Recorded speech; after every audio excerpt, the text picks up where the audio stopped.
CBS Radio Mystery Theater presents...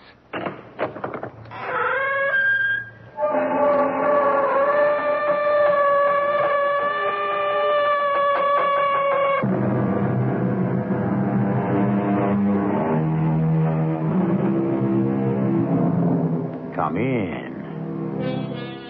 Welcome. I'm E.G. Marshall. The New International Dictionary has this to say under the heading of cat. The cat is a carnivorous mammal which has long been kept by man in a domestic state. It appears to have originated in Egypt and is probably derived from one of the wild species of North Africa known as the Kaffir cat. So much for the bare and basic facts about the cat. But before this hour has passed, you are destined to learn more. Much more. I promise you. You ever felt like you were about to go crazy? I can't say I have, Dad. What's it like?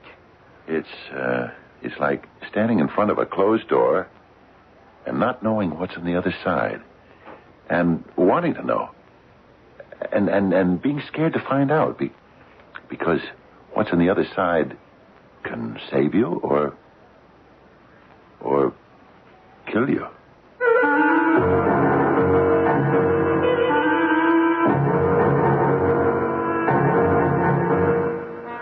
Our mystery drama, The Therapeutic Cat, was written especially for the Mystery Theater by Elspeth Eric and stars Fred Gwynne. It is sponsored in part by Buick Motor Division and Sign-Off, the sinus medicines.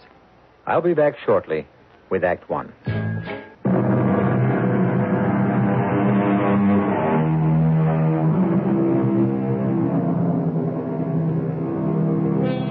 The dictionary goes on to say about the cat, most of the breeds, as the Maltese, the tortoiseshell, the tabby, etc., differ from each other only in color or other characteristics of slight importance. So says the dictionary. But you are about to encounter a cat who differs in a most significant way. And that difference gives our play its title, The Therapeutic Cat.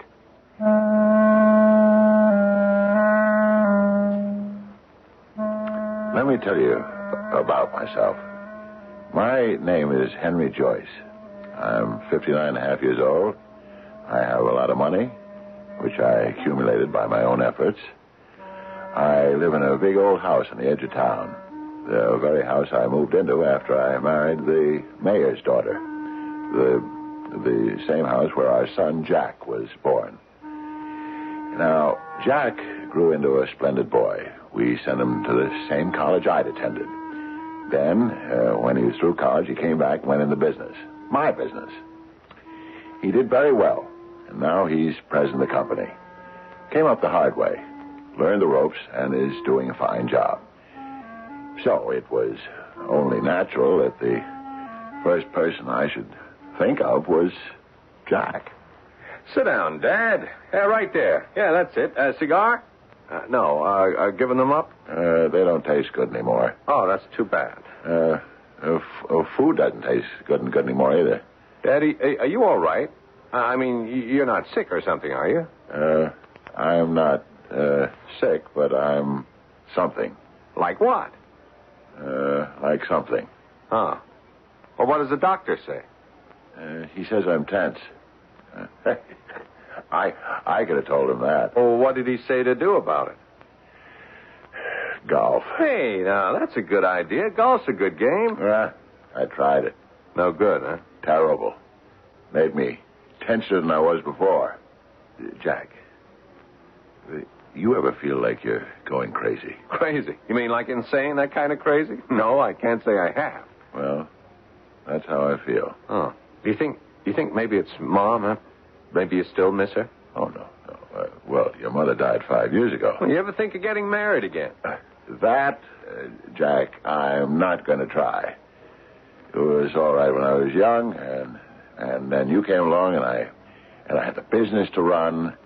It was good being married then, but no, not now. Jack, could you see your way to taking me back in here? Here? In the office? Or at the plant. Any place. Dad, you're chairman of the board. So what's that? Chairman of the board? No, Jack. I mean a job. Something to do, something to put my mind to. So I'll stop thinking about myself. Jack, I'm going to jump out of my skin. That's how I feel. I'm all wrought up. I can't sleep or anything. Dad, do you ever think of joining a gym? You can't give me a job here. Is that what you're trying to tell me? I'll give it a lot of thought, Dad. I really will. Maybe I'll come up with something.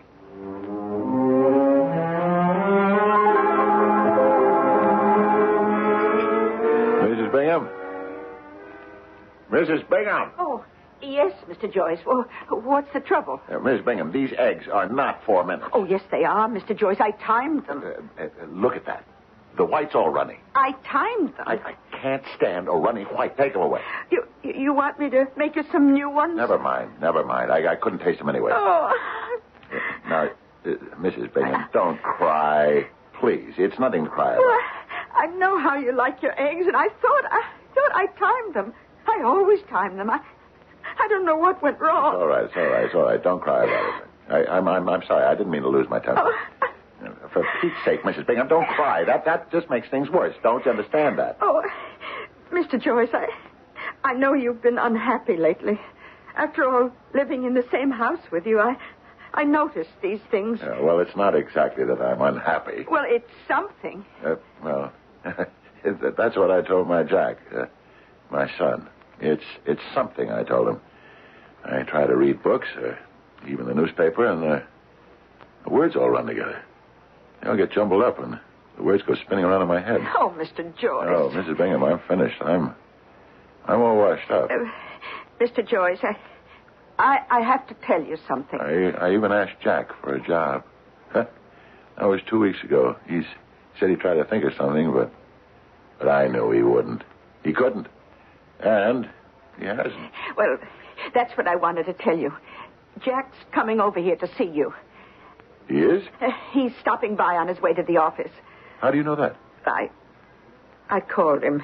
I was so worried, Mr. Joyce. If you called him, that doesn't mean he's found something for me to do. Well, it might. No. If that was it, he'd have called me. Well, he did say on the phone that he had something he wanted to talk to you about. He did? Yes, he did, Mr. Joyce. Said he hoped you'd be interested. Oh, there he is now. Now, you finish your coffee, and I'll let him in. Head of sales. That could be it. Or labor relations. I'd be good at that. Oh, heck, I'd be good at anything. I mean, it's my business. I started it. I built it up. Merchandising, market research. I know them all. Backwards and forwards. Hello, Dad. Gee, I'm so sorry.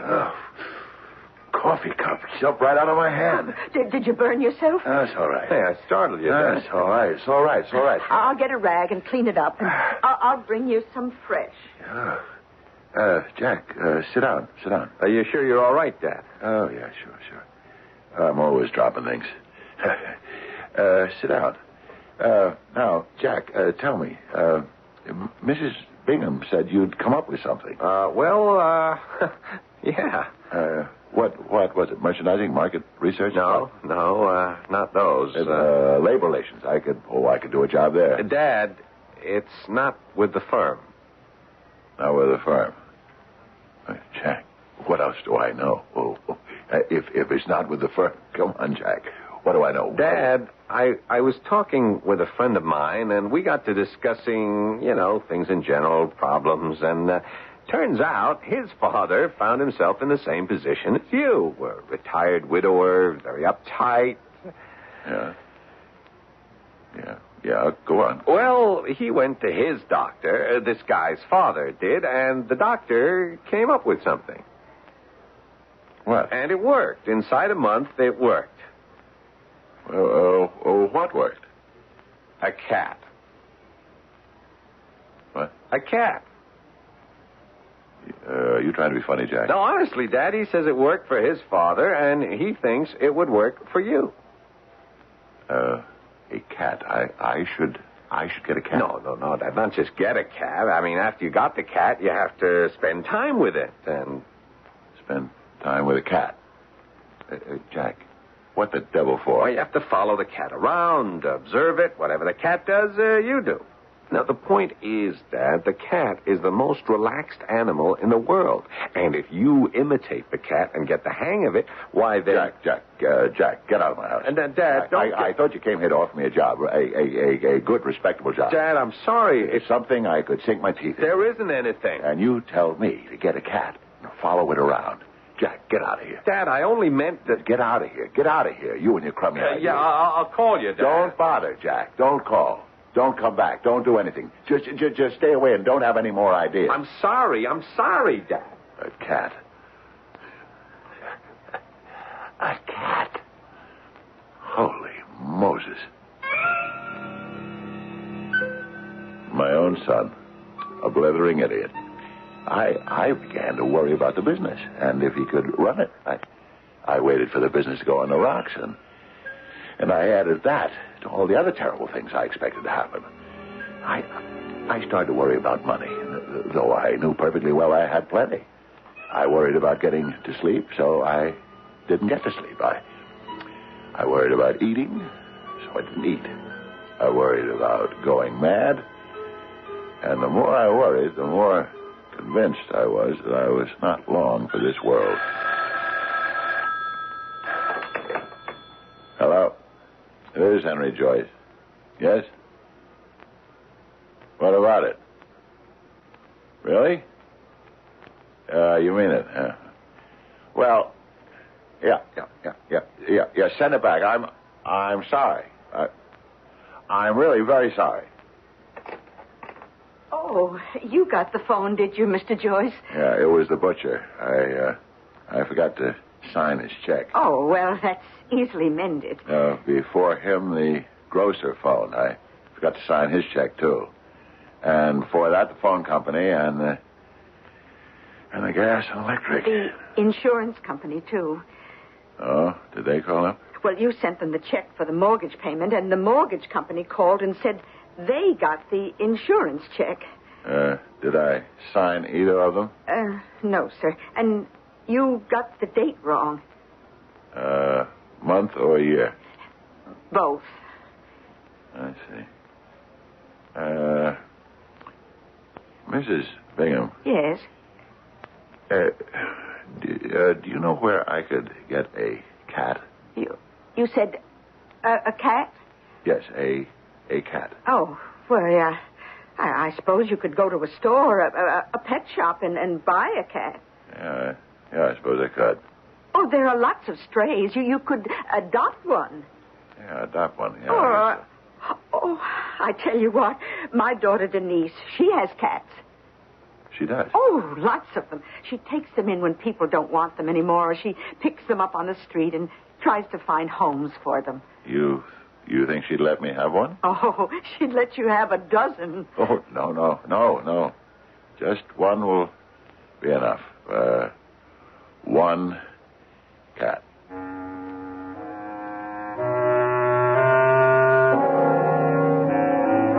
You know the old adage, imitation is the sincerest form of flattery.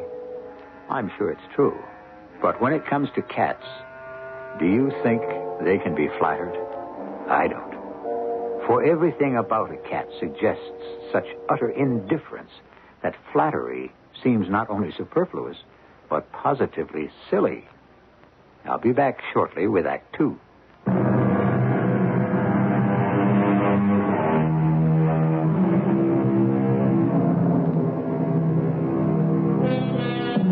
Henry Joyce, 59 and a half years old, widowed and retired, found himself on the dizzy verge of a nervous breakdown. His son, Jack, suggested that his father procure a cat to study the cat and ape its movements. Henry turned to his housekeeper, Jane Bingham, and asked if she could get a cat. Jane told him that her daughter, Denise, had a number of cats and would be happy to supply him with one. About a week later, the cat arrived. It was a black and white cat. A rather large cat with greenish-yellow eyes and a calculating look. The cat was here to be studied and imitated. That I proceeded to do. It took me 2 weeks to master the stretch. On all fours, watching the cat closely, I would push backwards on my haunches, digging my hands into the carpet and stretching my arms to their fullest extent. Then, rhythmically forward, the legs extended backwards from the hip sockets. Lovely feeling. Marvelous sensation. Out in the garden, when the cat sharpened her claws on a tree or a post, I arched my back to its fullest the way she did, and drew my nails heavily down the wood, putting my full weight into the effort. I felt my ribs expand and the muscles of my belly tighten. Oh, wonderful feeling. Delicious sensation. I started to feel superb. Mr. Joyce? Yes, Miss Bingham. Oh, you've been out already? I took the cat for a walk in the garden. Oh. You know what she did, Miss Bingham. She reached for a flower, a gladiolus it was. It was just a little too high for her, but she stretched, and well, she never did get it, but she touched it. So I started reaching for the lowest branch on that fir tree. You know the one. Mm-hmm. And I reached, and I never quite touched it. But, oh, Mrs. Bingham, what it does for the muscles down your side, right next to your ribs. Oh, it feels good, does it? Perfectly marvelous. You know, the cat was stalking a butterfly, see, and I was right behind her, and I watched the way she picked up her front feet. Absolutely amazing.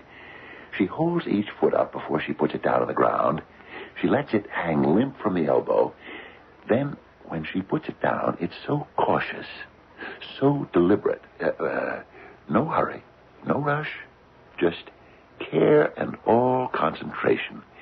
Well, we stalked that butterfly for 20 minutes. Oh, you know something, Mr. Joyce. You're starting to feel better. You noticed that. Miss Bingham, I took off a few pounds and I started to tighten up. Oh. Around the waist and other places. Miss Bingham, I am going to have to get all new suits. I ordered 6 of them. Was my tailor ever surprised? I had all new measurements. I was actually taller. Can you imagine that? All because of that cat. I was sleeping now the whole night through and cat naps during the day. That's right. Cat naps. You know, you want to feel really super, you take a lot of cat naps. Just lie down and think of something pleasant. You know, you wake up feeling 10 years younger. I kid you not. Miss Bingham. Yes, Mr. Joyce? Will you come in here, please? I'd like to speak with you. Oh, is something wrong with dinner, Mr. Joyce? The cat doesn't care too much for the pot roast, Miss Bingham. She'll eat it, of course, if I leave off the gravy. Mr. Joyce, I give her proper cat food in the kitchen. I don't think she should eat in the kitchen anymore, Miss Bingham. I think she should eat in here with me. And here's what we'll have to eat. Lobster, crab, sardines, white meat of chicken, filet of sole, and caviar. Caviar? Well, she's never had it, but I think she'll like it. Mr. Joyce, you're spoiling that cat. Mrs. Bingham, that cat is my guru. That cat is my priest, my psychiatrist. She's my idol, my goddess. All that I am or hope to be, I owe to this sainted cat. Are you falling in love with that animal? It's possible. It's perfectly possible. Oh. You see, she's made me young again, handsome again, happy again. No woman ever did that for me, Miss Bingham. So why shouldn't I be in love with her? Well, does your son know about this? No, I haven't had time to tell him. But I shall. After all, if it weren't for Jack, none of this would have happened. It was all his idea, and I would like to tell him how grateful I am. Also, I want to talk to him about changing my will. Come in, come in. Dad, long time no see. Hey, you look wonderful, Dad. Hey, is that a new suit? Yep. Good looking. What's that you got around your neck? My cat. Your cat? Good Lord, it is a cat. Wow. Well, what do you know? You always carry your cat around with you like that? Slung around your shoulders? She likes it. And I like it. Well, sit down, Dad. So, you took my advice, eh? Bought a cat. Jane Bingham's daughter sent it over. Seems she has a house full of them. Well, looks like the prescription worked. Oh, Jack, it did. It did. And I'm eternally grateful to you, son. Oh, I know how I poo-pooed the idea at first, but, well, as you can see, it worked. I've never seen you looking so well. Jack, I've never felt so well. All due to my little friend here. Now, Jack, I want to see that she's provided for, in case anything should happen to me. Oh, nothing's going to happen to you, Dad. Oh, you never know. So, Jack, I would like you to set up a trust fund for her. Well, what size trust fund did you have in mind? Substantial, Jack. Substantial. She's accustomed to the best of everything. Yes, I can see that. She looks great. What's her name? I never gave her a name. Oh. It didn't seem necessary. We communicate by other means. Oh, what do you mean by that? Well, there's a spiritual affinity between my cat and me. Jack, I would like you to sign an ironclad agreement to care for this cat so long as she shall live. Will you do that? I don't know, Dad. Otherwise, Jack. Maybe I'm allergic to cats. How do I know? Maybe one of the kids is allergic. Who can tell? Allergy or no, this cat has got to be taken care of. And I mean well taken care of. Will you do it? Well, I ought to talk it over with Mark. Otherwise, Jack. All right, Dad. All right, I'll do it. I'll do it. Thank you, Jack. Thank you very much.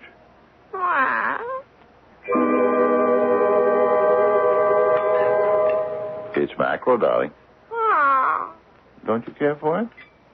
Oh, I know it's not Dover soap, but we had that last night. Trouble with you is you ate too much of that pâté de foie gras before dinner, didn't you now? Yes, you did. Miss Bingham, you can clear the table. Are you all finished? Both of you? Yes. What have you got there, Miss Bingham? It's the pillow you wanted. For her. Oh, yes. Oh, I think she'll like satin, don't you? Maybe linen would have been better, but the pink satin is very nice. What do you think, my love? Oh, well, we can always change it. Just take it upstairs and put it on my bed, will you, Miss Bingham? Whereabouts, sir? Head or foot? Well, she's used to sleeping on my pillow, but when I turn over during the night, it disturbs her. So put it alongside mine. The side away from the window. I don't want her sleeping in a draft. Yes, Mr. Joyce. Oh, that's Jack. He said he stopped by. Well, I'll let him in. On my way upstairs. Thank you. Now, love, how about finishing the cream in the cream pitcher, huh?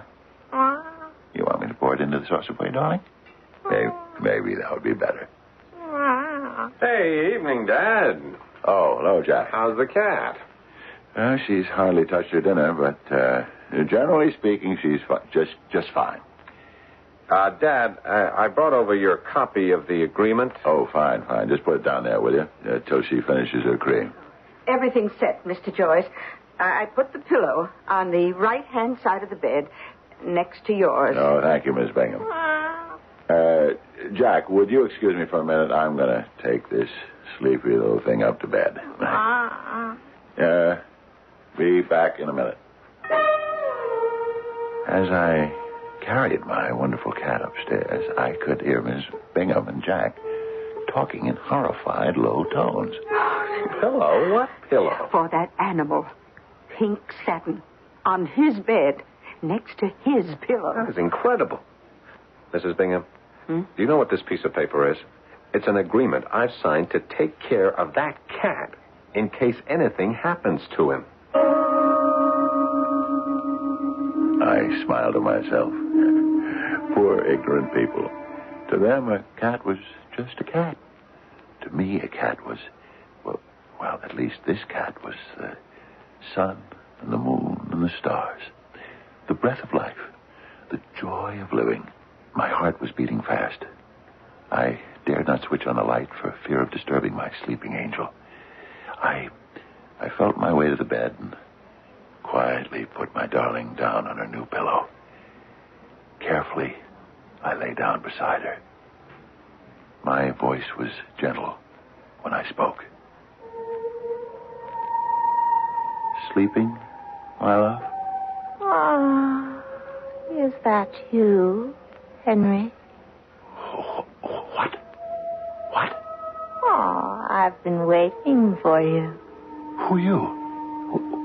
What are you doing here?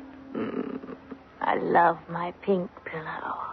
How did you get in here? Why, you put me here yourself, my dear. I never... What kind of a game are you trying to pull on me? It's not a game. Or if it is, it's the best game of all. Listen. Where's my cat? What have you done with my cat? I'm your cat. You're nothing of the sort. Who are you? My name's Denise. But you may call me Denny if you like. Denny? Denise? Denise? Why, you're Mrs. Bingham's daughter. Yes, I am. Oh, she let you in here. When she brought the pillow upstairs, she let you in. Oh, I was here a long time before that. Well, I never saw you. You hardly saw anyone but me. Oh, you've learned how to stretch so beautifully, my sweet. And to reach. And your walk is improving a lot. And I know how hard it is on only 2 legs. What are you talking about? What are you saying? If you are my cat, if you were my cat, then what are you now? What I always was, dear Henry. A witch.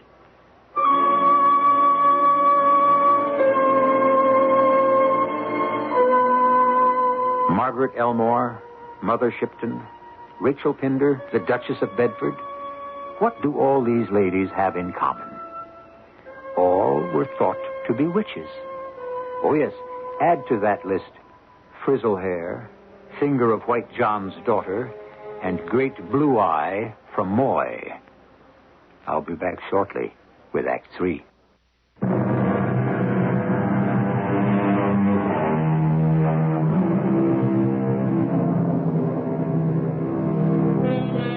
Henry Joyce thought that his every dream of love had come true when a piebald cat came into his life. But in his bedroom, when he prepared to lie down beside his unlikely paramour, he was welcomed not by the familiar meow, but by a distinctly human female voice. The voice said to him that she was Denise, daughter of his housekeeper, and that she had been, all along, his beloved cat. If you were my cat, if you're no longer my cat, then what are you? What I have always been. A witch.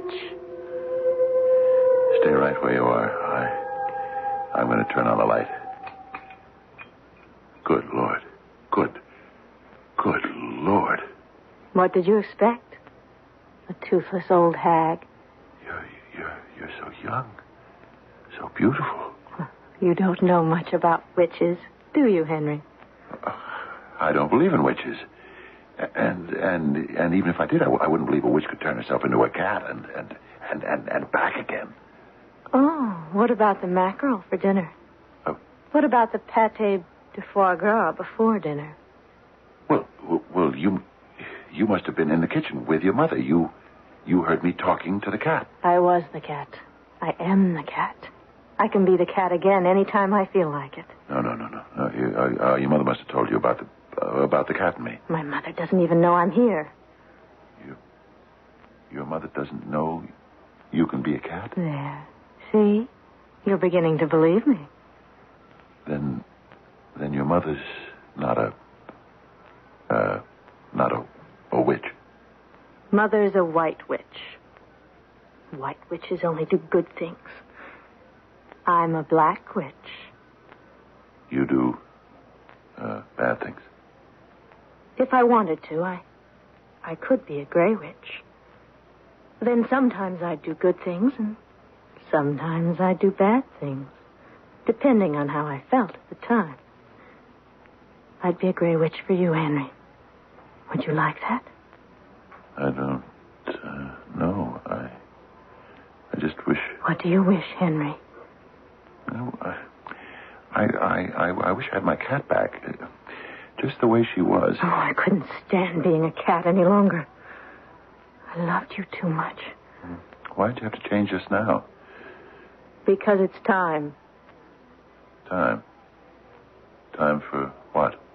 Listen. Be quiet and listen. Hear it? I hear the wind. Must be a storm coming up. The wind is from the east. Does that mean something special? Oh, when it blows like that, it means tonight is the night of the Sabbath General. What's the Sabbath General? Rest your sweet head on my shoulder, and I'll tell you all about it. Comfy? On a desolate mountaintop in the center of France, witches from all over the world will meet tonight. They'll fly in from South America, from Africa, from the Orient, from Siberia, from Melanesia. They fly to France? To the Cevennes Mountains, my love. Vast, cold, deserted. You fly there? On broomsticks, mostly. Mostly? For every witch, there is a mortal man. For the dancing, you know. And after Monsieur arrives... Wait a minute. Who is Monsieur? The devil, darling. Then what? Then we all tell our tales. One at a time, we tell everything we've accomplished since the last Sabbath General. Oh, I'll have a fine old time. Telling them how I moved in here and made you fall in love with me. Oh, the devil will be so pleased. You will? I don't think I'll tell him that I fell in love with you. Oh, I don't think that would please him at all. I think it would make him very angry. After you've told your tales, then you dance. Oh, but first comes the ceremony. But I can't tell you about it. Would you like to see it for yourself, Henry? Me? It's no trouble at all. For every witch, there is one mortal man. Well, I don't know. This has all been quite a shock. I have to think. I need to be alone, Denny. All right. I'll go downstairs and talk to Mother. But don't take too long to decide. The wind is rising.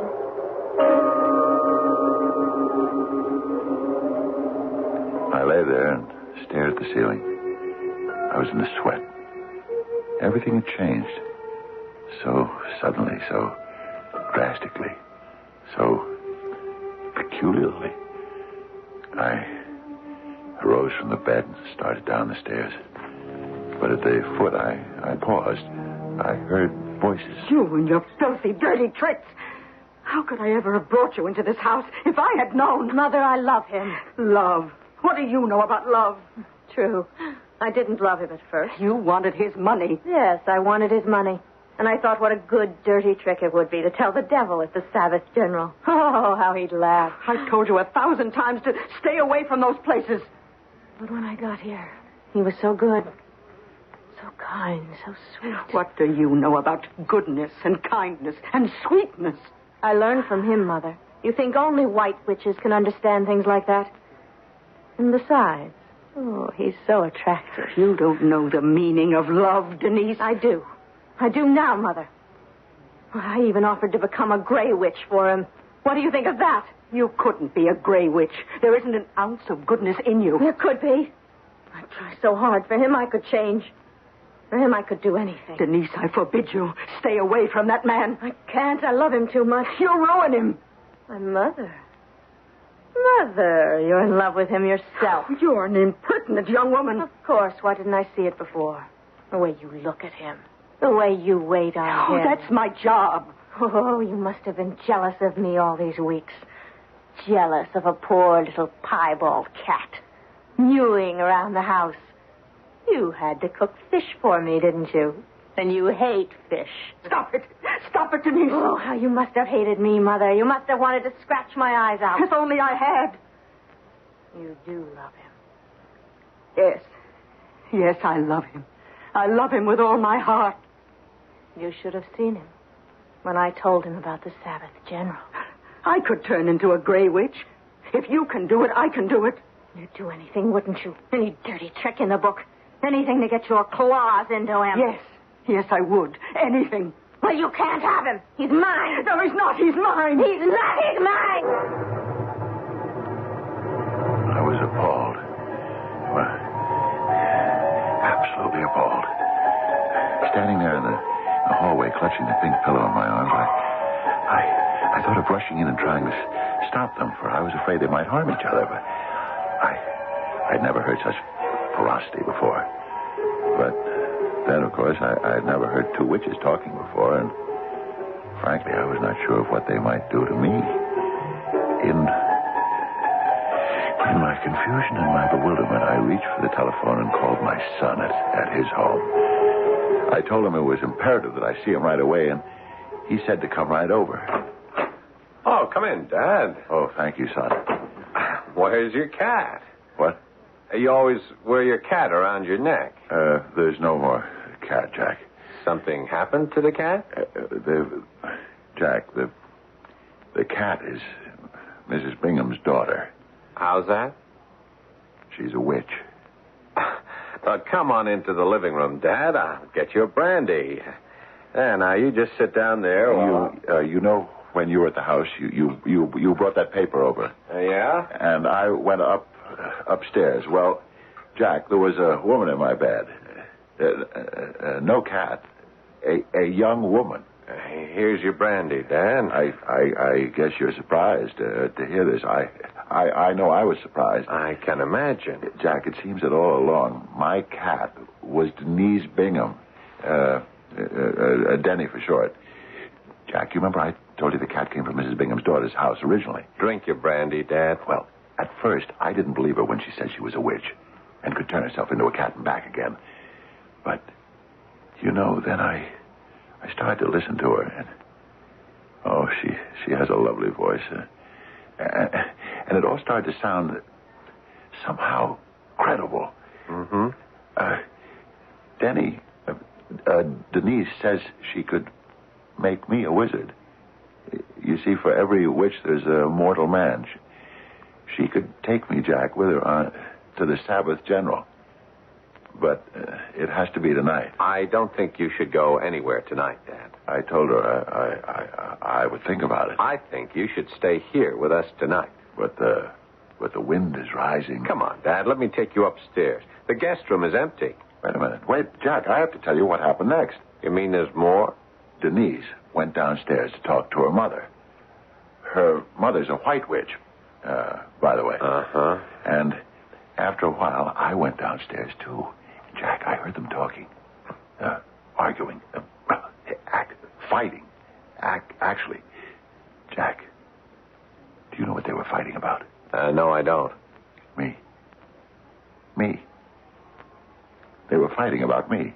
Two women, both witches, fighting about who loved me the best. Jack, two beautiful women fighting over me. I couldn't believe it. That's why I called you. Well, I'm glad you did, Dad. Now, let me take you upstairs and get you into bed. But, Jack, you... Listen to me. What should I do about them? The two women. I think you should get rid of them both. You do? Both of them? Both of them. Well, you could be right. Sure I am. Now let's go upstairs.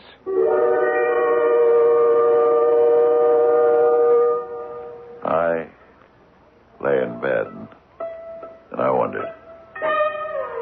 It would have been nice to go to the Sabbath General, but just before I dropped off to sleep, I remember thinking, maybe I'll get married again.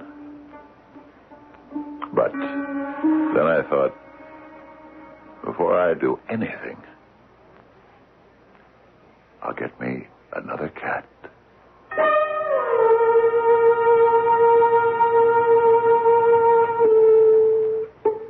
The witch was born at the same point in time as the imagination of man. The Christian witch descended from the Jewish witch, and before that, there were the great witch families of ancient Greece and Rome. Consider these: Hecate, Circe, Medea, and Paramede of the golden hair. Really, by this time, we should be used to them. I'll be back shortly.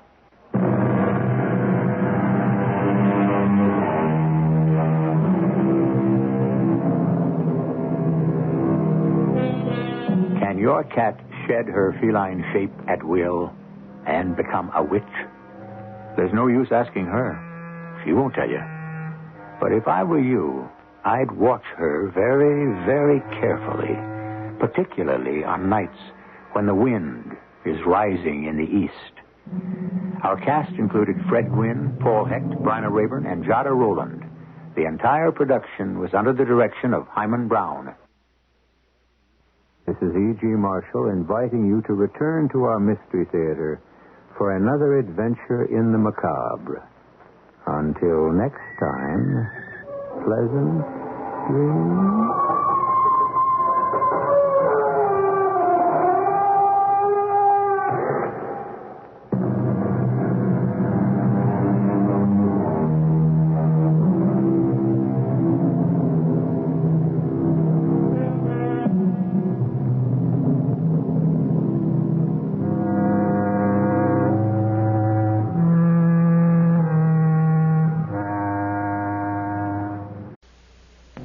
The CBS Radio Mystery Theater presents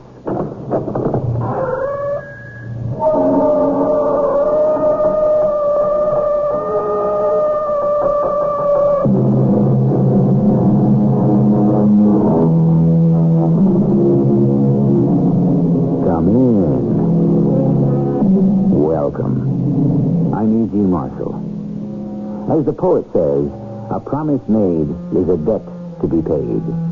Therefore, with each promise we make, we mortgage the future.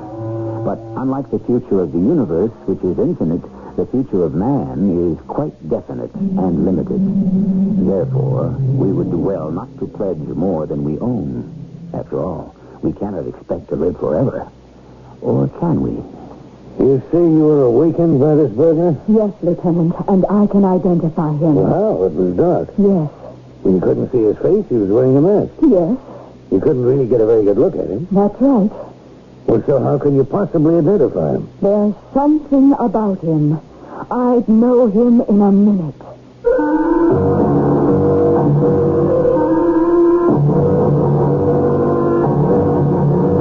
Our mystery drama, A Table for Two, was written especially for the Mystery Theater by Sam Dan and stars Larry Haynes. I'll be back shortly with Act One.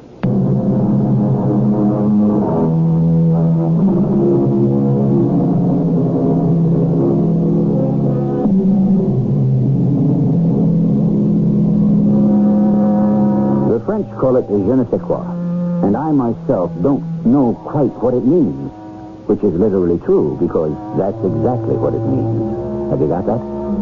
Anyhow, it's an indefinable something that enables a French restaurant to drape a few mushrooms around a hamburger and call it bœuf mince avec champignon au beurre. Charge you $17 for it and make you like it. Especially at the Café Tremblay, where the glacially cool Henri is the maître d'. You know the type. Tall, suave, sophisticated. He can wither you with a frown or raise you to the heights with just a hint of a thin, wintry smile. Step this way, madame. Monsieur, your table is waiting. Oh, I am sorry, but without your reservation. This is the only available table, and if it is not satisfactory... Yes, Henri, the despot, the tyrant of the Café Tremblay. Why is it so important to merit his good opinion? Oh, well, let us go home with the redoubtable, incomparable Henri. What have we here? Oh, you're home. Oh, I'm just falling asleep. Let me start the TV. Helen, how could you sleep through all that noise? Oh, it gets to be boring after a while. I have nothing to do but watch TV all night. Okay. No, Hank, it's not okay. Do you know what time it is? Yes, it's 3:30. Restaurant's been closed for almost 4 hours. Okay, Helen. No, that's not okay either. I'm sorry, dear. It's just that... I know. No, you don't know. It's just that I have to unwind. Just go out with some of the guys. Well, I understand. All we do is sit around, have a few drinks, chew the fat. You have to believe that. I believe it. Well, come on, Helen. Hank, I want you to quit that job. It's bad for you. Bad for me? Do you know how much money I'm starting to make? Well, it's a phony, this Monsieur Henri. Well, you have to know how to run the front of a restaurant. There's nothing phony about it. But it's not you. You're not Henri de la Tour. You're Henry Smith. Oh, come on. You're playing a game. You're indulging a fantasy. Okay. Maybe I should have gone back to college and gotten my engineering degree. Maybe. But the fact is, I don't know how to do anything. No, that's nonsense. I don't have a trade, a profession, so I do what I can. I'm lucky I can get a job doing this. No, you're not. You have to stop playing. Helen, I'm not playing. You're the kind of guy who needs to be doing something he believes in. You need an anchor. So that the next time you get some harebrained proposition, you think twice. But because you have something to lose. Look, dear, it's late and I'm tired. And you don't want to talk about it? We'll talk about it as soon as we're a little bit more set financially. We'll really talk about it. I promise.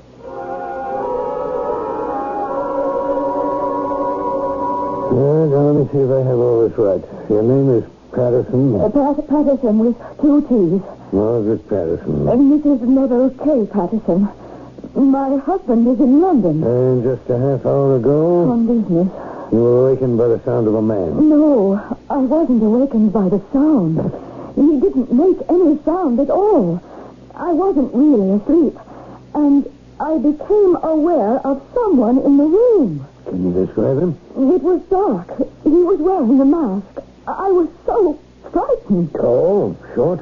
I think he was slender. Dressed? Slacks, jacket? I don't know. Yeah, well, tell me exactly what happened. I became aware of him. I sat up in bed and I screamed. It wasn't really a scream, more of a gasp. He turned around. He had a gun in his hand. You sure it was a gun? Oh, yes. The moonlight coming in through the window, it shone on the barrel. Mm-hmm. Yeah, then? He pointed the gun at me. I thought I would die. He put a finger against his lips. He was warning me to keep still. And I did. Yes? Then he opened my jewel case. It was on my dresser, and he took out my necklace, a brooch, and my diamond ring, and he placed them in his pocket. The next thing I know, he was out the window. What do you mean, out the window? You're 18 stories up from the ground. He just went out the window. What did you do? Me? Oh, I didn't do anything for I don't know how long. And then I started to scream, and I kept screaming till my maid came into the room, and she called you. He went out the window? That's a sheer drop to the ground. I saw him just go out the window. Now, these gems, do you generally keep them here in your apartment in a jewel box on your dresser? No, I usually have them in the vault. Except tonight, I was at a formal dinner, and I thought I would... Do you mind if I use the telephone? No, I don't mind. Thank you. Is it possible he could have seen me and followed me home? I understand jewel thieves. Scout, is that the word? Places where wealthy people go. Excuse me. This is Lieutenant Severio. I'm at the Patterson place. Yeah. Oh, he got away with a few nice things. The M.O. fits our old friend, the cat burglar. Yeah, the one who can climb up and down the walls. The cat burglar? Yeah, Jerry. I think he can chalk up another one.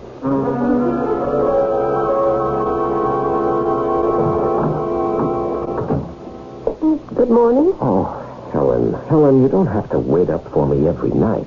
You have nothing else to do. Look, I'll make it my business to come home earlier from now on, okay? There's a letter for you. Oh, from who? State University. Well, why would they write me? Because I asked them to. You asked them to? I said you'd left school about 10 years ago, and you needed something like 32 credits for an engineering degree. Now, Helen, if you have any ideas about my return all you have to do is go see the dean. They'll work out a program for you. Now, you have no right to interfere. I have every right. This is a decision I have to make. It's my life. If I'm going to stay married to you, it's my life, too. No. Wait a minute. What is this about staying married? I'm 32 years old. I can still have a good life. Helen. So far, it hasn't been a great one. I'll make it up to you. Oh, you get bored so quickly, and then you become restless. Helen, that's all in the past. You have to have a serious purpose to your life. Something that challenges you. I've been out of school too long. I didn't say it was going to be easy. Engineering is a full-time course. How will we pay the rent? I'll get a job. Oh, no. It isn't right for you to support me. Oh, who says so?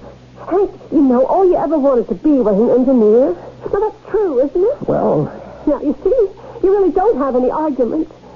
What is there you can say that makes sense? Oh, come on, honey.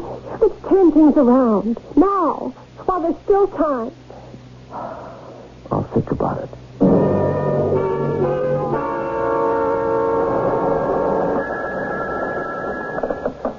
Lieutenant Severio. Oh, yeah, Inspector. No, you don't have a thing. Nothing. That's right. The guy, whoever he is, just gets in and out of all these places. That's right. Like a cat. Yes, sir. Just as soon as we get that first lead. Yeah. Excuse me, Lieutenant. Yeah? They said I'd find you in this office. Oh, yes. It's Mrs. Patterson. With two T's, yes. Won't you sit down? Thank you. I won't take up too much of your time. Well, I'm sorry I don't have any news for you. I didn't come here for that. No? I'm frightened. I'm afraid he'll come back. Why would he do that? To kill me. If he wanted to kill you, Mrs. Patterson, he had his chance. That's it. When he knew I was awake, he pointed the gun at me. Oh, that was just to intimidate you. He's a jewel thief. As a rule, they don't kill. As a rule. Anyhow, he decided not to. At that time. Suppose it occurs to him that I might identify him. But you said you couldn't. He was wearing a mask. But who knows what goes through the mind of a man like that? Tomorrow, next week, any time, he could decide something else. Lieutenant, I'm frightened. Well, I'll talk to the local precinct commander. We'll do the very best we can.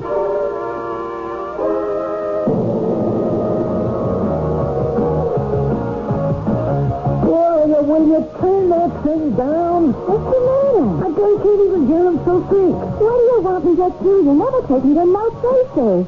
Sit around here all day, all night. Just relax, will you? That's all I ever do. I work hard. I need my rest. What's the beef?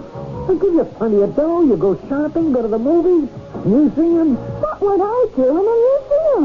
Okay, Gloria. Anytime you think you can do better, No, Harvey, listen, honey.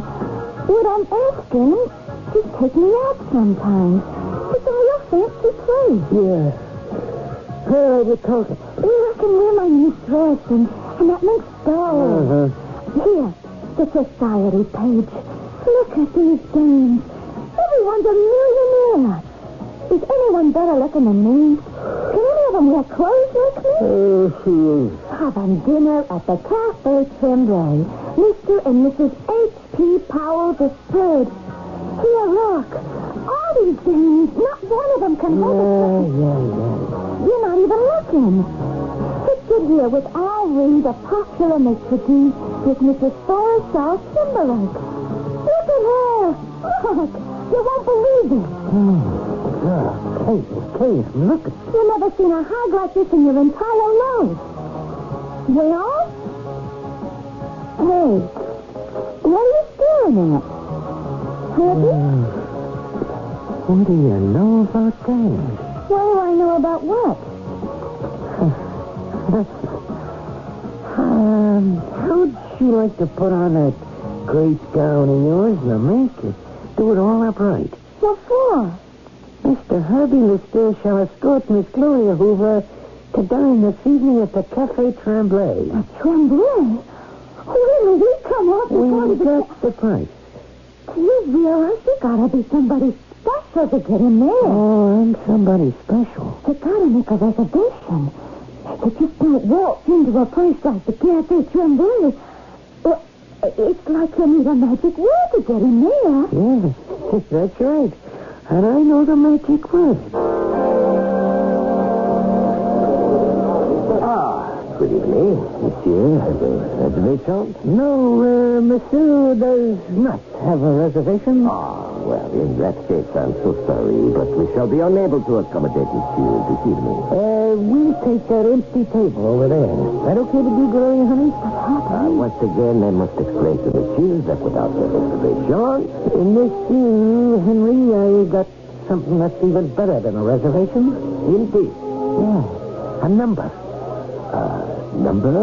That is, I used to have it. My number used to be 607889. Yeah, 607889. You should remember that number. It was one less than yours. Your number was 607890. So, how about that table for two, huh? This way, monsieur.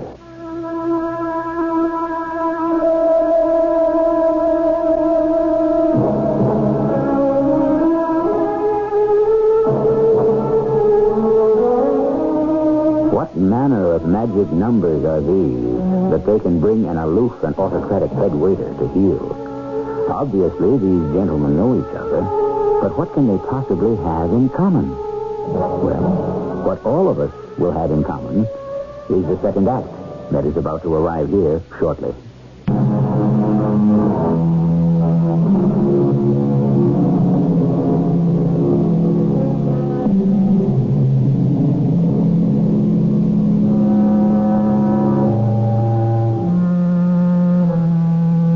There's always one word that can move mountains, tame tornadoes, reverse the course of the mightiest river. And what is that word? Well, it depends. It's whatever a particular situation requires. If you know the right word at the right time, you can have the world eating out of your hand. As a case in point, Herbie Lister knew the right word. So here he is, dining at the posh, ultra-exclusive Cafe Tremblay, and he didn't even have a reservation. Herbie, how'd you do it? It's the good old confidence, baby. The good old confidence. What did you say to that stuck-up-head waiter? Honey, now that we're here, what would you like to eat? I can't read the menu. Everything's in French. Oh, I'll have my boy take care of everything. My boy? Yeah, what's this? Garçon. Herbie, everybody's looking at you. Yeah, you're in the big leagues, baby. Oui, monsieur. Hey, what's good to eat in this joint? Paul, Etienne, Pierre, attendez. Shall you place yourself in my hands, monsieur? Oh, yeah. Yeah, that kind of puts things in balance, don't it? Le jambon au cantaloupe, le veau, le salade, le petit glacé, le vin, le Rochambeau blanc. Oh, that sounds fantastic. I know you will enjoy your dinner. And what comes after dinner? We'll enjoy that even more. See you later, Henry. I get it. Yeah? You know this guy. What makes you think so? You got something on him, too. Well, why do you say that?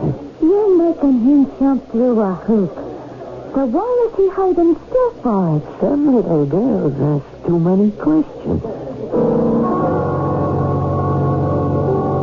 Yeah, midnight. You're right on time, Hank. What do you have to drink? What do you want, Herbie? What do you want? Just like that. No hello, no house tricks. Is that the way to talk to an old buddy? We were never buddies. We were roommates for 3 years, Hank. You mean cellmates?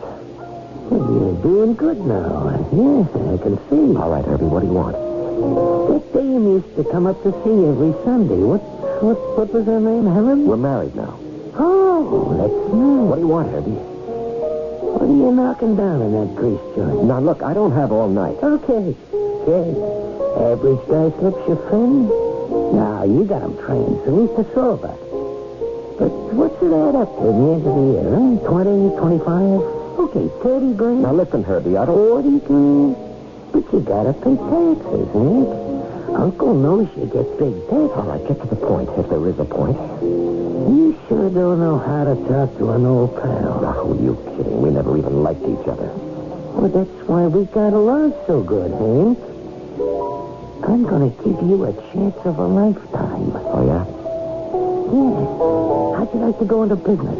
With me? No, I don't think so. You don't even know what it is. It has to be crooked. Literally. I need a partner. The answer is no. You know what I'm doing now? No, and I don't care. Here, take a look at my latest press clipping. How do you like that, huh?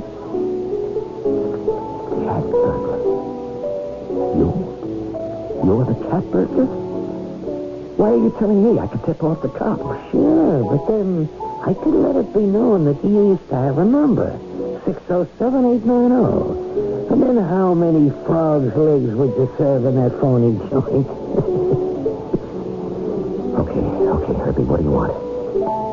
I almost blew my last job. A rich old dame named Patterson. I got inside, and there she is lying in bed. Now, that ain't supposed to happen to me. I never want nobody to be home while I'm working. Sure, I'm wearing a mask, but it's the same, you never can tell. I couldn't care less about all this. Shut up. If I keep getting spotted, the cops will put together a little from this one, a little from that one. I need insurance. I want to buy some. From you. Me? I don't sell insurance. Well, now, look at it this way. The cream of the cream, the top of the crust, they go into your joint, right? Now, they can't be in two places at one time, can they? I don't know what you mean. All you gotta do is leave me know who's in the restaurant. You see what I mean? Yeah, I see what you mean. I take it from The there. answer's no. We start tomorrow night. The answer is no, not just because I don't want any part of it, but also because I'm quitting the job. Yeah? Why? I'm going back to school. You're a big boy now. Shouldn't you be through with school? When do you come off making me a proposition like that? You're a crook. That's a lie. In your heart. I never stole a nickel. What were you doing in jail? I was going to put the money back. It's just the accountants came a week early. Tell it to the judge. You did. And he didn't buy it, did he? You know why? Because he could read character, just like I can. You're a crook. Don't you say that. You should have seen how your eyes lit up just now when I was making you the proposition. I could hear the wheels whirling in your mind. You were thinking, what a cinch. What a way I'll make a fortune. Now, get it straight, Herbie. I am not a crook. I made a mistake. The kind of mistake a guy makes who's weak and immature, naive. Oh, you're breaking my heart. And full restitution was made, finally. But none of that was taken into consideration, was it? You'll be paying for that mistake the rest of your life.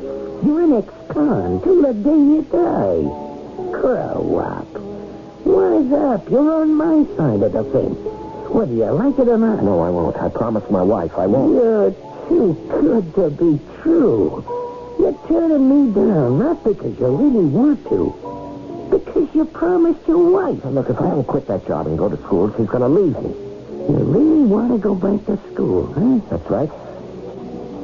Is it what you want to do or what she wants you to? That's none of your business. Whose idea was it, huh? Okay, go ahead. Leave your wife call the shots for you for the rest of your life. You're going back to school? You're going to crack the books? When are you ever going to have a good time? Look, we have nothing more to talk about. But you got something to think about. Why don't I give you a call at the joint tomorrow night, eh?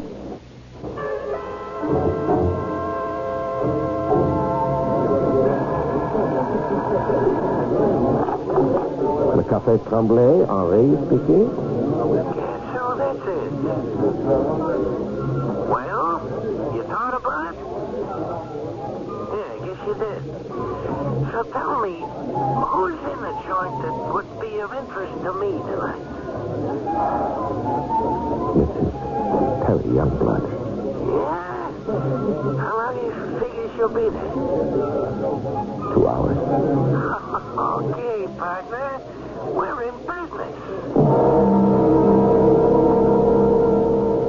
Lieutenant Severio. Yes, Inspector. I'm working on the report right now. Mrs. Youngblood's apartment. No, we don't have the full list yet, but it's a big haul. Same M.O. We don't have a single lead. I think I'll have another cup of coffee, Helen. Would you like to have another cup of coffee? Okay, all right. Don't throw at me, aren't you? What are you trying to do, break me down with the silent treatment? Two can play at that game, you know. I don't have to talk to you either. I told you I don't want to go back to school. I'm too old. I don't have the patience to sit through those endless hours in the library and in the lab. Now, where's the guarantee I'll even get a job when I get out? Do you understand? I'm doing what I want to do. The latest news on the hour. It's 8 o'clock of this beautiful spring morning, but it was not a beautiful spring evening last night for Mrs. Althea Warburton. She came home from dining out to find her apartment ransacked. Valuable jewels were taken. The police theorize it's the work of the very daring and extremely busy cat burglar. Who he is and how he does it is anyone's guess. Why'd you turn it off? Don't you want to hear the news? I've already heard the news. The cat burglar strikes again. Oh, yeah. He is kind of busy, huh? Very interesting. Why? What's very interesting? Well, this Mrs. Warburton. It said she was dining out. Did I hear that correctly? Yeah, I guess so. I wonder. Had she been dining at the Café Tremblay last night? I'm sure you'd remember. Yes, matter of fact, she was. Strange. Last 3 burglaries. All the victims had been dining at the Café Tremblay. That's so. It's quite a coincidence, don't you think? Now that you mention it, yes. On the other hand, it doesn't have to be a coincidence. What are you saying, Helen? What do you think I'm saying? It's a lovely little scheme. All those wealthy folk dine at the Café Tremblay. Suppose somebody who's working there can tip off the cat burglar. Do you follow me? Well, The cat burglar now knows that the apartment of an extremely wealthy person will be empty. Oh. Makes sense, doesn't it? A peculiar, perverted kind of sense. But it seems to be working.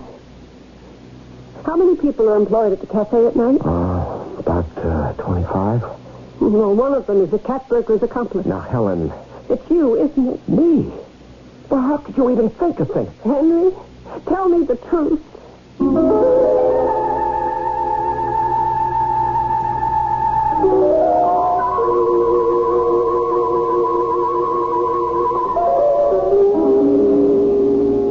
That's always a provoking question, because most of the time, most men don't know how to handle it. When a woman demands of a man that he tells her the truth, does she really mean it? Does she really want to hear it? It's like walking through a minefield, and that's what we'll have to do. Figuratively speaking, of course, when I return with Act 3.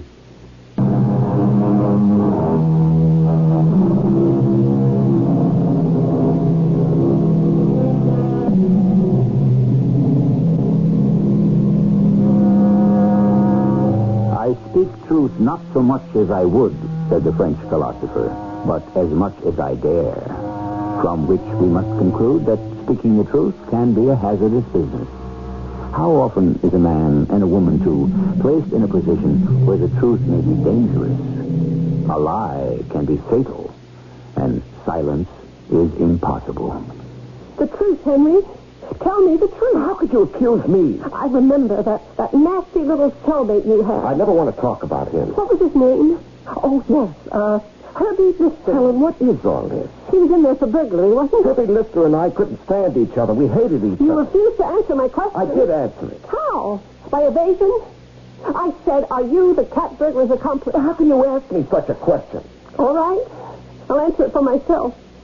Herbie Lister was a very clever burglar. Oh, no, he wasn't so clever. He was caught. Oh, everyone gets caught now and then or eventually. But he's out of jail. And like you, he's moved to another part of the country. You don't even know this for a fact. One of his victims, a Mrs. Patterson, described the cat burglar as small, thin, slight. Wasn't that Herbie? Tell him there are millions of men in this country who are small, thin, slight. It could even be a woman. Herbie somehow encounters you again. And an old prison relationship is renewed. I told you we were never friends. I didn't say you were. I keep telling you we hated each other. Well, that's a relationship. Helen, How much money are you getting for your end of this? You know you're being ridiculous. How much? I don't have to listen to any more of this. Quit. How much?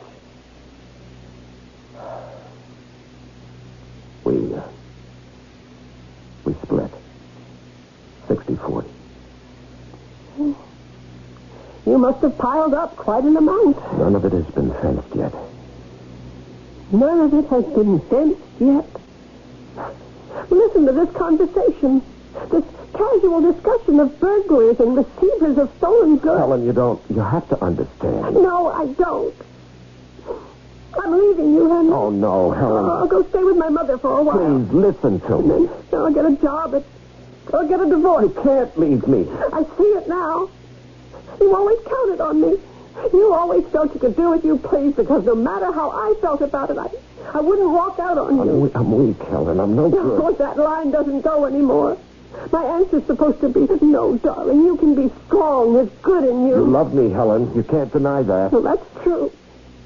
But I have to learn to go on without you. Now, what did I do in the first place? I used some company money. I could have paid it back, but they didn't let me. They wanted to make an example out of me. So now I'm a marked man for the rest of my life. Excuse me. I want to get my suitcase. Society did more than punish me. They used me as an object lesson. Well, society owes me something for that. Well, I won't want anything from you, Henry. You can keep the apartment and everything else. Helen, look, if I hadn't played ball with Herbie, he'd have tipped them off about my record. Old man Tremblay would have thrown me out of my ear. Now, you've got to listen to I've listened to you for 12 years. And now when I add it up, I see it just doesn't make any sense. Now, Helen, please, we can't break up. Just tell me what I can do. That's what's been wrong. I'm the one who tells you. Well, you tell me. You tell me what you can do. Well, I'll quit. Yes? I'll quit the job. I'll go to school. And what else? What else do I have to do? You know what you have to do, Henry. Oh, no, I can't. I can't do that. I'm not a stool pigeon. I'm not a rat. Putting a criminal back behind bars makes you a rat, does it? Helen, you don't understand. There's a certain code. A code is for decent, law-abiding citizens. What does it have to do with criminals? All right, look, I'll fight my way back. I mean it. It can be long and hard. But let me do one thing at a time. Yes? First, I won't touch a penny of that money. And second, I'll quit the cafe. And third, I'll go back to school. And fourth, it's just as important, Henry. Darling, I spent 3 years in jail. There were things that became a part of me, ideas, attitudes. Please, Helen, give me a chance. I'll work up to it. I just can't do everything at once. Help me, darling. This time I'm going to make it. I know I will.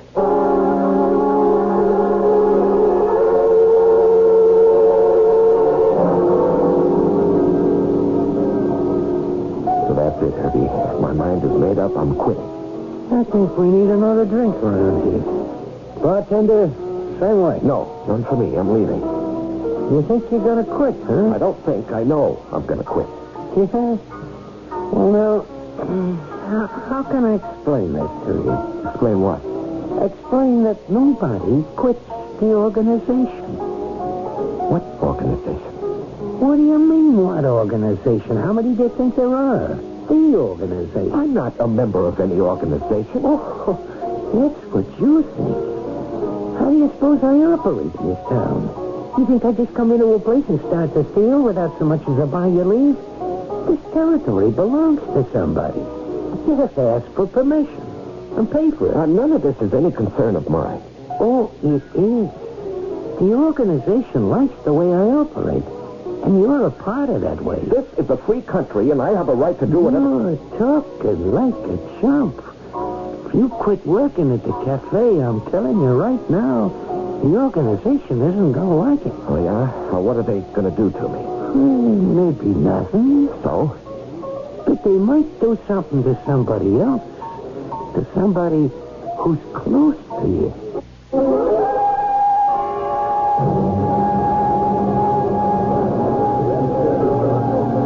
Good evening, Henri. Madame Patterson, your table awaits. Henri, I would like to ask you something. The last time I was in here, it must have been 3 weeks ago. Yes, and I am desolated that you have neglected us for such a long time. It is too cruel of you, madame. I remember it was a week after that robbery. Yes, so unfortunate. I noticed a man came in that night. He had a young lady with him. Well, I wouldn't exactly call her a lady, pretty, but in a rather common way. Do you know who he is? I am afraid not, madame. I do. I think he's the cat burglar. You are positive? I saw him, you know.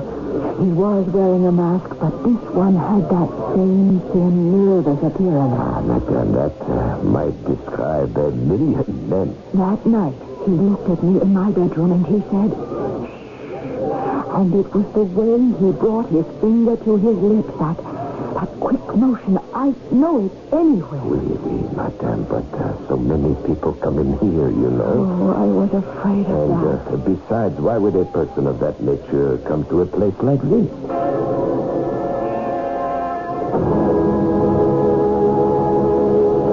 Madame, monsieur, please, enjoy your dinner. What a handsome, dashing figure. Come in my office where we can talk. We have nothing to talk about. I'm on my way to the airport, or I will be. There's a plane to Philadelphia. It leaves at 1 a.m. You want to come with me? Helen, I want to come with you more than anything else in the world. Then do it. Don't think about it. Don't make plans. Just do it. Helen, there's something... Meet me at the airport in time to make the 1 o'clock. Oh, forget about everything. Helen. Good evening. Does Monsieur have a reservation? No, but I got a badge. Lieutenant Severio. Oh? Now, Mrs. Patterson has been in to see me. It's about the cat burglar. Oui. 4 weeks ago, her place was hit. About 3 weeks ago, she said she was in here and saw a man who reminded her of the cat burglar. A thin, nervous type with a very brassy blonde.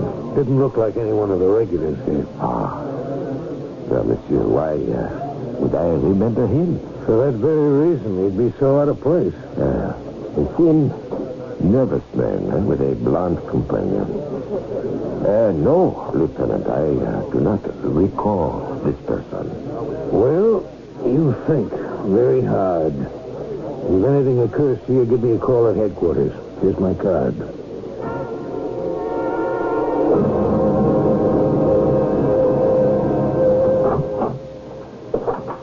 Well, look who's here. So, kid, what's on your mind? Let's go, Herbie. What? Where? Downtown. What's downtown? The police station. What's doing at the police station? We're going to give ourselves up. Well, I hadn't planned on that. It's all over, Herbie. I thought about it. I've had enough. Yeah? I've been a fool all my life. Oh, I'll buy And that. it's time I changed. What's this about the leopard? He can't change his spot. I don't have spots, Herbie. I have a mind. And it's been all twisted and confused. But I'm all straightened out now. I know what I want out of life, and I'm not afraid to work. I'm not afraid of anything or anybody, and I don't have to play the big shot. I don't have to have a lot of money, so we're going to go downtown and we're going to end it. You'll go to jail, too. All right. It's another couple of years, but at least I'll have something to look forward to when I get out. What makes you think I'll go downtown with you? This? Oh. You went out and got yourself a little pea shooter, huh? Yes, and it can do what it has to. The organization isn't going like this. Is there really an organization, Herbie, or was that a little propaganda on your part? Maybe it was a little bit of both. I gotta hand it to you, Hank. So, let's move. Sure. Just open the door. We'll go to my car. You drive. Go ahead. Open the door. Yeah, okay. You just lay there for a minute, kid. You'll be okay. As soon as you get your breath. You got a lot to learn. Never take your eye off a guy's head. Now, I got the gun. See what happens? I think I'll stash some of the loot over at your house and tip off the cop. Guess who the cat burglar is, huh? You. Me? Why not? The last 3 robberies happened when people were eating dinner at the cafe. The cops will find you got a record. It has to be you. Oh, now, there's a description of the cat burglar. He's slender, nervous. So couldn't that be you two, huh? The cops will eat this with a spoon. What a spot you had to operate from. I'll tell them about you. You have a record as a burglar. I can prove you were in town. You won't be able to. You know why? You're gonna be dead. You won't get away with it. Who says I won't get away with it? I say you won't get away with it. What? If you want to shoot it out, there's a cop at the window and a couple of more behind me. So it's entirely up to you, Herbie. Why should I want to shoot? Here, take it. Fred, you bring Herbie downtown in your car. I'll escort Henry here. So long, chump. You were always lucky. Yeah. Lucky. Could have been worse. What's going to happen to me, Lieutenant? Well, a lot of extenuating circumstances. Won't be too bad. Besides, you were going to bring him in. I don't understand. Why didn't you just call up on the phone? I don't know. I guess they figured it would make me look like a squealer. Yeah. Well, I hope you're free of all that kind of nonsense now. Oh, yes, Lieutenant. Well, Monsieur Henri, we have to get moving. Tell me, how did you happen to be here, Lieutenant? When I spoke to you about a possible suspect, you said you didn't know who the guy was. Well, how could you not know who he was? He had to make a reservation to get into the joint, didn't he? So you were lying. And worth keeping track of. I see. Could you do me a favor, Lieutenant? Huh? On the way, could we, stop at the airport for a minute?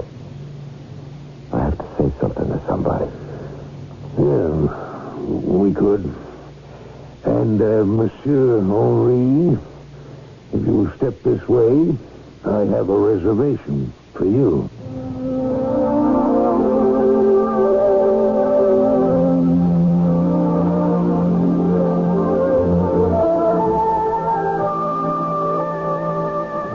Reservations recommended, as they say in the advertisement, and why not? When you stop to think about it, what is life itself if not a series of reservations? Every plan we make is a reservation for the future.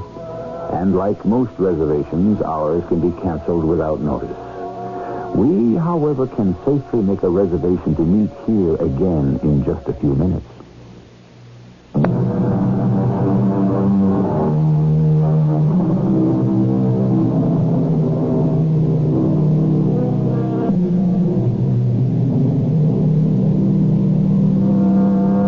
Say about je ne sais quoi at the very beginning of our story?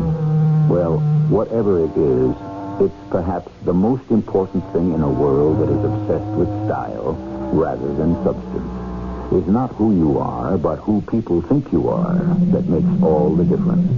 And after a while, people are so concerned with the image, they lose sight of all reality.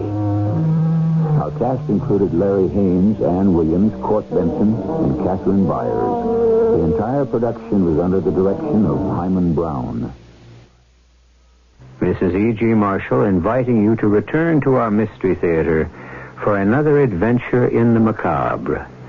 Until next time, pleasant dreams.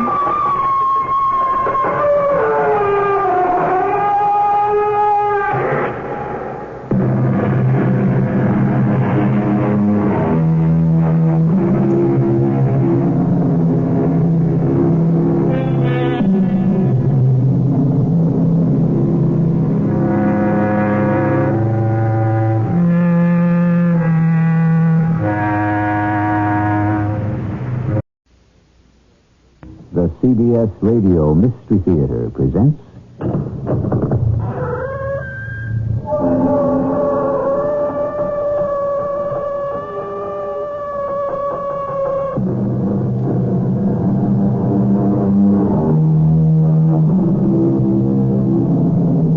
Come in. Welcome. I'm E.G. Marshall. I don't know about you, but the mysteries that intrigue me the most are the unexplainable. Stories of a world we cannot fathom, of dimensions invisible, of powers unspeakable, of the sealed book of the devil himself. That, in essence, is what we bring you today. A look into the unknown. Allow me to introduce myself. I am Sergeant Mario of the Roma Police. You are Dr. Adam Parks? This is preposterous. The police? I haven't done anything. You will pack your bags and come with me to the police station. On what charge? A most serious charge, Doctor. Especially for a visitor. Look, what are you going to hold me on? You will be booked, Doctor, as an undesirable alien.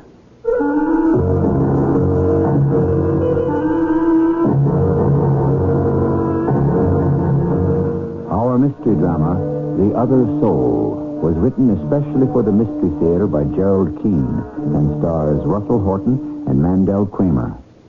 It is sponsored in part by True Value Hardware Stores. I'll be back shortly with Act One.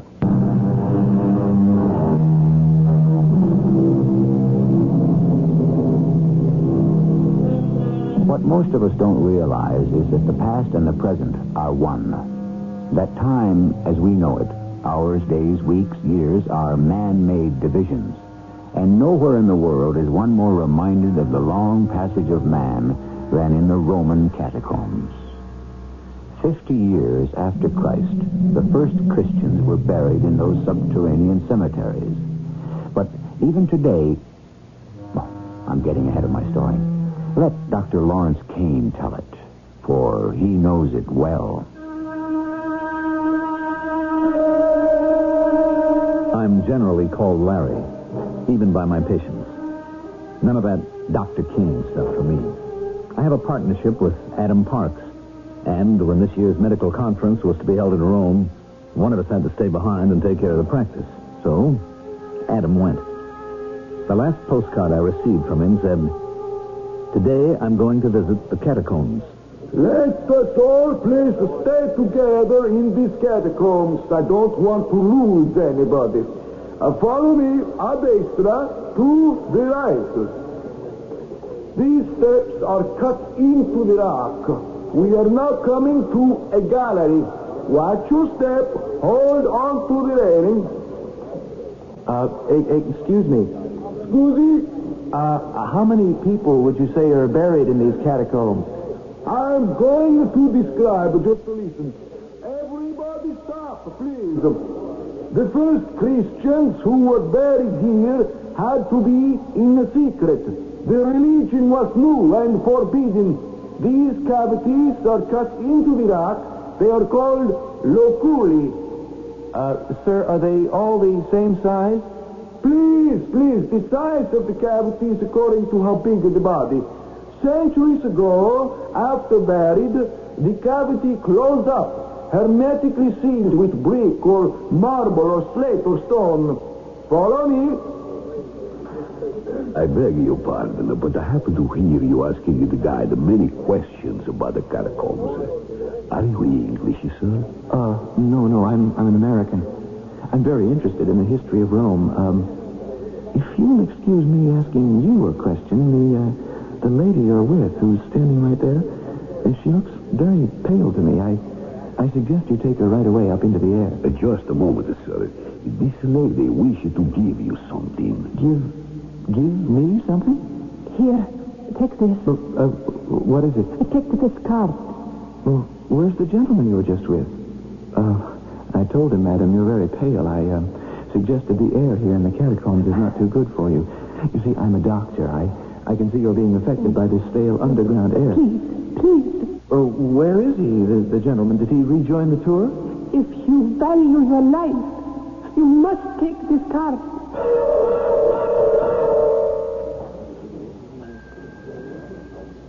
Oh, yes, sir. Can I help you? Yes, I'm Dr. Adam Parks. I'm with the Doctors Convention. Oh, yes, doctor. What can I do for you? Look, someone gave me this card, and I can't read what it says. You cannot read it?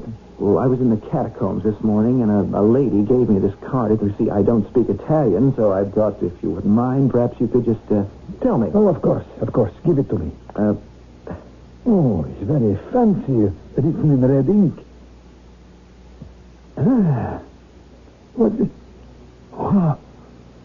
Where did you say you got this card? Well, from a beautiful lady, a stranger in the catacombs. That is enough.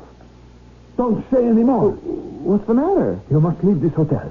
What are you talking about? Dr. Parks, I tell you as manager of the Continental Hotel, I order you to leave this hotel now. Do not. Well, I'm not going to. The convention starts this evening. Why should I move to another hotel? What's the matter with you? The matter is not with me.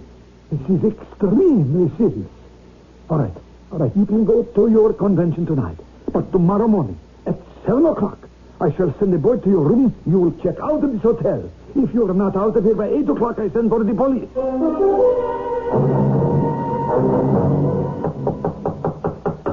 Who is it? The manager, Dr. Park. Are you ready to leave? What time is it? It is 7 o'clock sharp. Are you ready to leave? Hey, look, what is all this nonsense? I see you are not packed yet. Allow me to introduce Sergeant Mario of the Rome Police. He may be able to persuade you. I leave you, gentlemen. Dr. Adam Parks, sit down, please. This is preposterous. I haven't done anything. What is the matter with that man? May I see the card which you showed him? Well, certainly. Here. Well? Sergeant Mario, would you mind telling me what is written on there? I'm afraid I cannot. You cannot? You can't read it? I thought you were Italian. I was born in Rome, but this is written in Latin, and I don't speak Latin.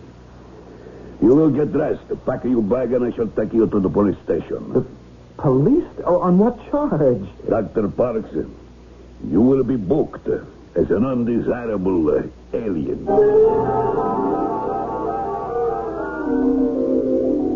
I demand my rights as an American citizen. Why am I being questioned in this police station? What have I done? Dr. Parks, please do not get excited. I have my instructions which I must obey. What is your full name? Dr. Adam Clay Park. You are a specialist? Yes, the heart. Where do you live? I was at the Continental Hotel until that crazy manager booted me out. I mean you're American resident. I live on Long Island. This is an island in America. Now, look, what is the point of all this? I came to Rome with 25 other doctors from all over the world. We're here for a convention. I'm going back to America at the end of the week. If you do not return soon, Dr. Parks, you married? Yes. Name of a wife, please. Elaine. You have children? Yes. No children. What do you mean, yes and no? We had a baby. It died. What did it die of? What business is it of yours? It died, that's all. I don't want to talk about it. I must insist. What did your baby die of? It was an accident. The person carrying it had an accident. Now, are you satisfied? Who do you know in Rome? Nobody. I don't know any Italian. I know several of the doctors at the convention. We questioned the guy that took you through the catacombs. He remembered you very clearly. He said you spoke with a man and a woman, but he could not identify them. Who are they? I haven't the faintest idea. I never saw them before in my life. It was that woman who gave me the darn card with the red ink writing on it that started all this. I must leave you now. The interrogation is over for the moment. No, wait a minute. What's going to happen to me? You will be placed in a cell. In a cell? Now, you listen to me, Sergeant.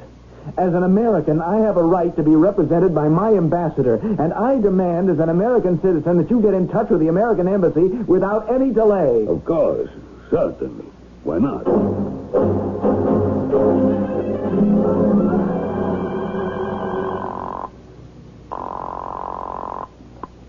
Hello? Elaine?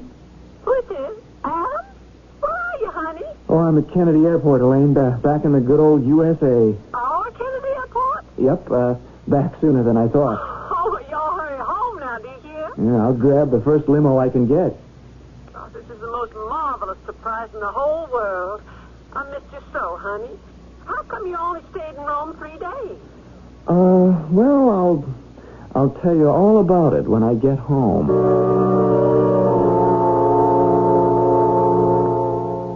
Now I've got you all to myself until Monday.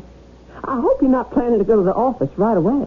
Well, to tell you the truth, Elaine, I just want to stay home for a while and think things over. Well, that's the idea, honey. After all, Larry was going to cover for you with your patients while you were away. So, we don't tell him you're back. Oh, boy, that smells good. Oh, Adam, this is so nice having you all to myself.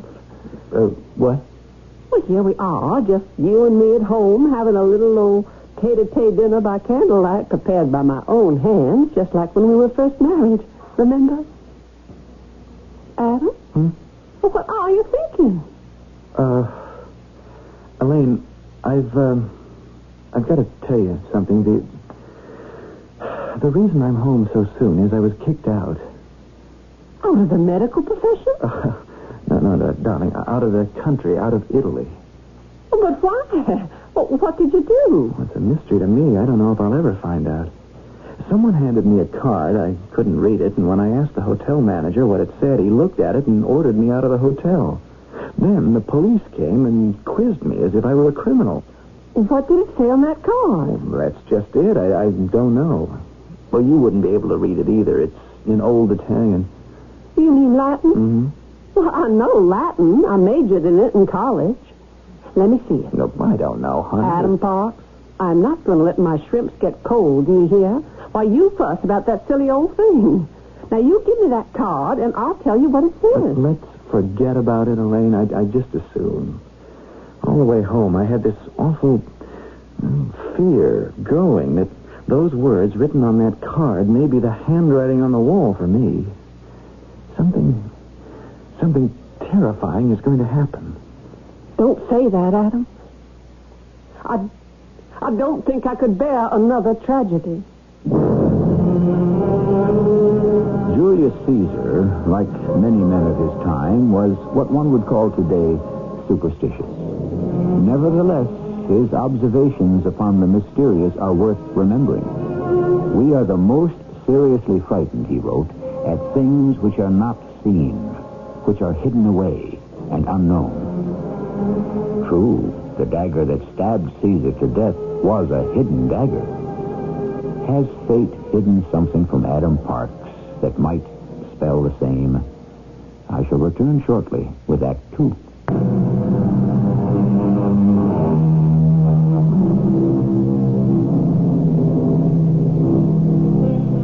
How is it possible for a man in a foreign land to be given a piece of paper with writing on it that already has begun to change his life? And who is the beautiful woman in Rome who insisted he take it? And why is it that no one yet will tell Adam Parks what the words say? He looks across the table at his wife. Does he dare show her the card? Elaine, can't we just forget the darn card for now? No, Adam. Now, if something's wrong, that wrong, I want to share it with you. But give it to me. All right. Here. Well. Oh, you monster!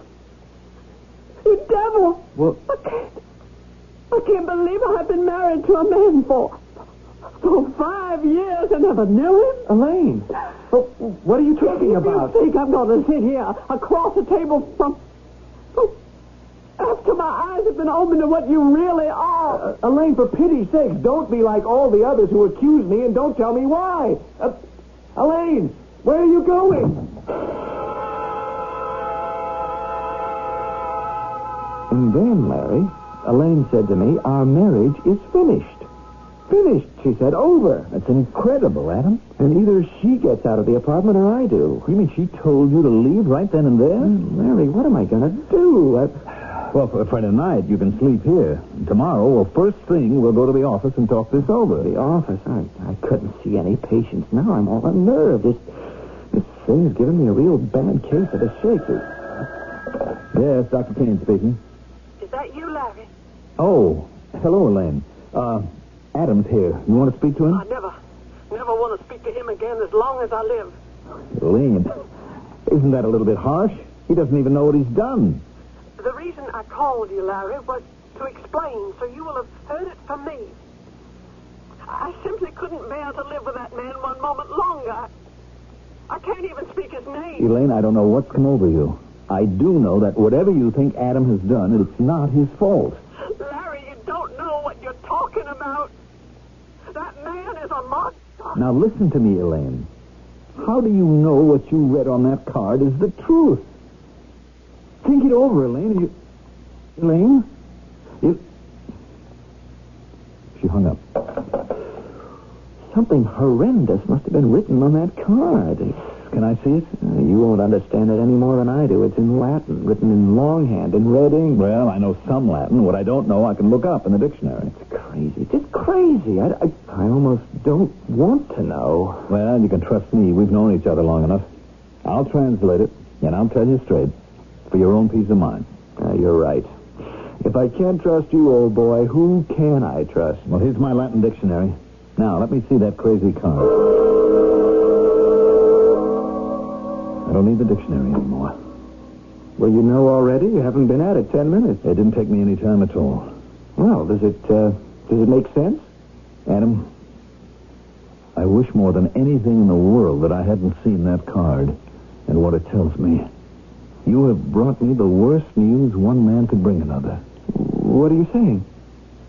The betrayal of a friendship. That's what I'm saying. Larry, you've got to tell me what? What? Why? So it was you. It's hard to believe.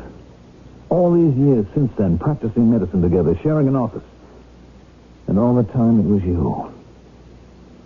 I said you could spend the night here, and I'll have to let you. But tomorrow, Adam, take yourself somewhere else. I am not sharing my practice with you. I am going out of my mind. This can't be happening to me. It can't be. Larry, tell me why. Not now. I couldn't find the words. It's too late. Too much water has passed under the bridge. All I know is I don't want to see you, Adam, ever again.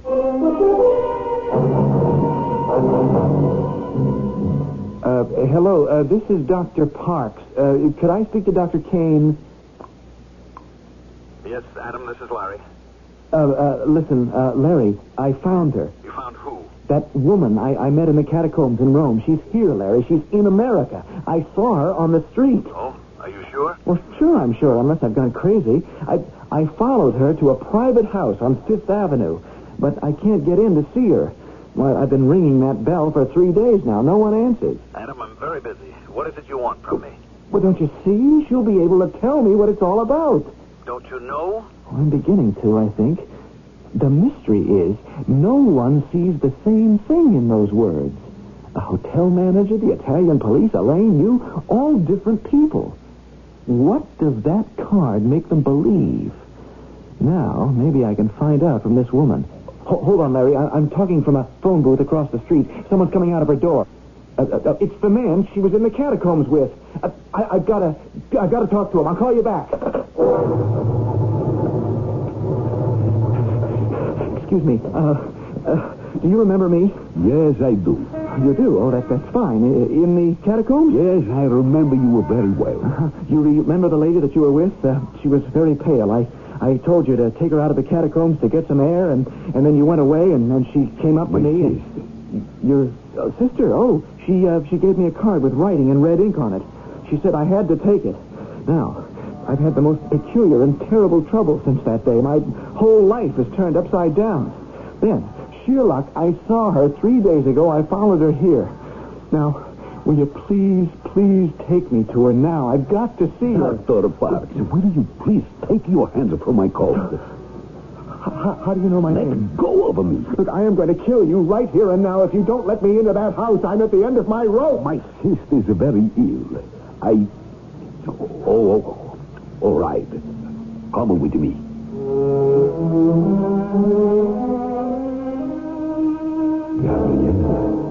Gabriel, I found him. The social man? Yes. He's here. Madam, what is written on that card? Why did you give it to me? Why not someone else? It belonged to you. I gave it to you because I wanted you to... Tell me. You must tell me that. Look at it. The card. Only you can save it yourself. Please, I beg you, tell me.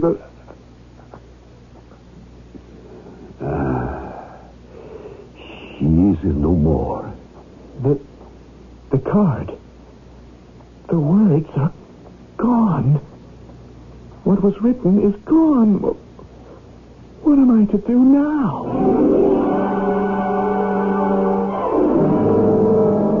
It so happens that I, Larry Kane, was the doctor called in. Fate, coincidence, call it what you will.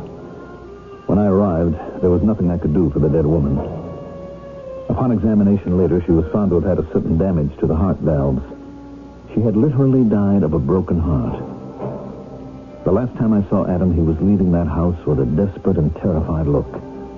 A week later, Carlo, her brother, came to see me. I came especially, Dr. Kane, to warn you about Dr. Adam Parks. I know you know him. I saw a look pass between you. That's the irony of it all. That Dr. Parks should be outside your door for 3 days. Dr. Parks is a heart specialist. Had he been admitted to your house even 1 day earlier, who knows but that your sister might be alive today. How well did you know him? Too well, and too briefly. Did you know about that extraordinary card he says was given to him by your sister in Rome?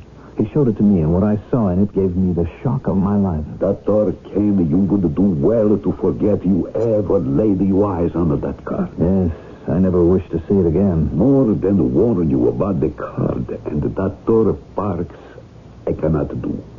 It is too dangerous. Good day, sir.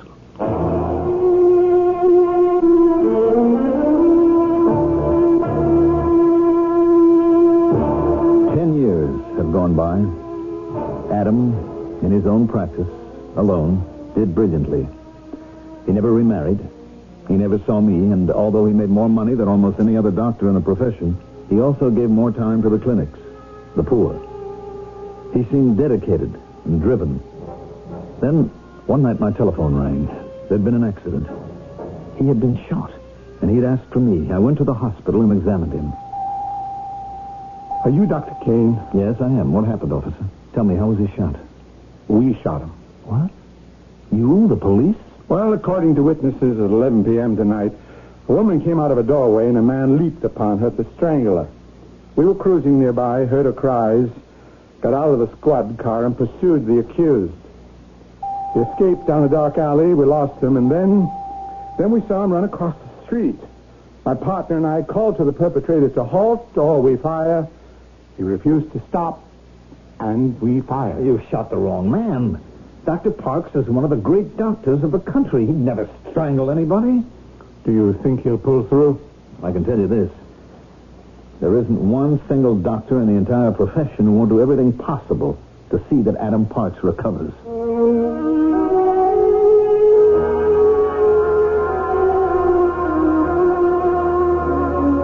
Good afternoon, Larry. who this morning had a bullet removed from the lining of his heart, I'd say you're mighty chipper. Now, who in blazes took a shot at me?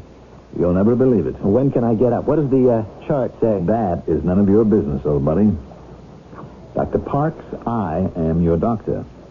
Now, you behave like a patient for once in your life, and you got a good chance.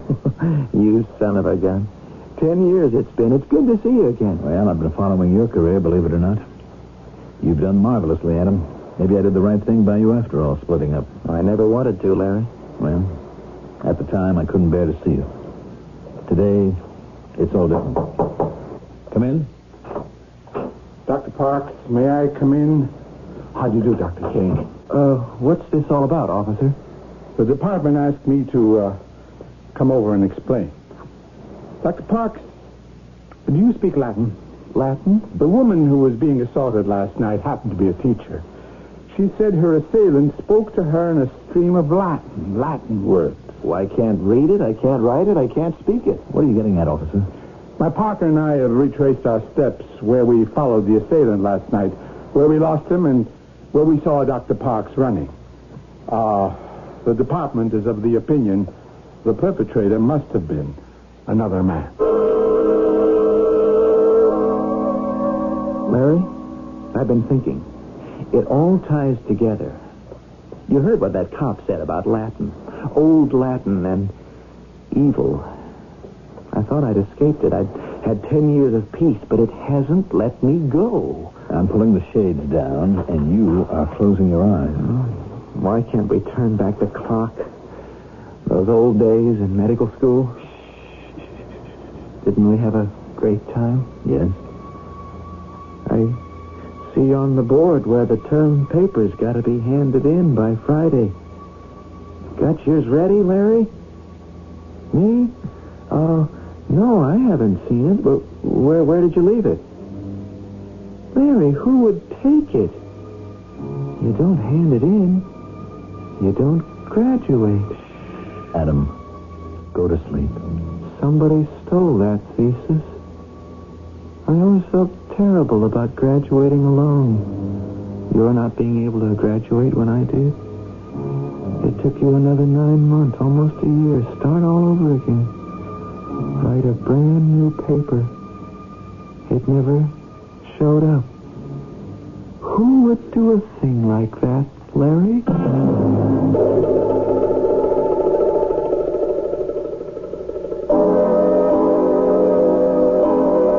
Who indeed would do a thing like that? I suspect Dr. Adam Clay Parks, in some way, is far more responsible than he remembers. It's most unlikely there's an enemy of his we haven't yet met. For by the end of Act 2 of Mystery Theater, we have met all the characters. The clues are in. Only the solution remains. For that, I'll be back shortly with Act 3. I think it is very evident there is some supermortal and unknown force at work here. Officially, the police may say they mistook the man who tried to strangle a woman on a dark street, but can we believe they were mistaken? If that man was Adam Parks, he has paid dearly. So much for my comments. Dr. Larry Kane picks up the story. The following day, I was at the hospital at 6. Adam had taken a turn for the worse. Possibility of pneumonia or a collapsed lung. We had him in intensive care, heavily sedated. Or so we thought. Gotta tell you something, Larry. Elaine's the only one who knows. Nobody else. We had a baby. Elaine's mother used to come around, play with the baby, take care of it. I was upstairs in my room, writing a paper for a medical journal. Elaine is out buying groceries. She just got back. Her mother is lying at the bottom of the stairs with our baby in her arms. Horrible. She must have fallen down the whole flight. They're dead, both of them. You didn't have to tell me. I want you to conserve your strength. Larry, listen. In case I don't pull out of this, you know that card that the woman gave me in the catacombs. It's in my house, in my library, inside my Bible. I couldn't destroy it. Something always stopped me. I figured I'd be safe if I put it in the Bible. Adam, please. Don't stop me now, please. You're the only one who understands this terrible influence on my life. You've got to find out. You've got to, Larry. I charge you with that when I'm gone. What are you talking about? Gone? I am not going to live out the day, Larry. And I know it.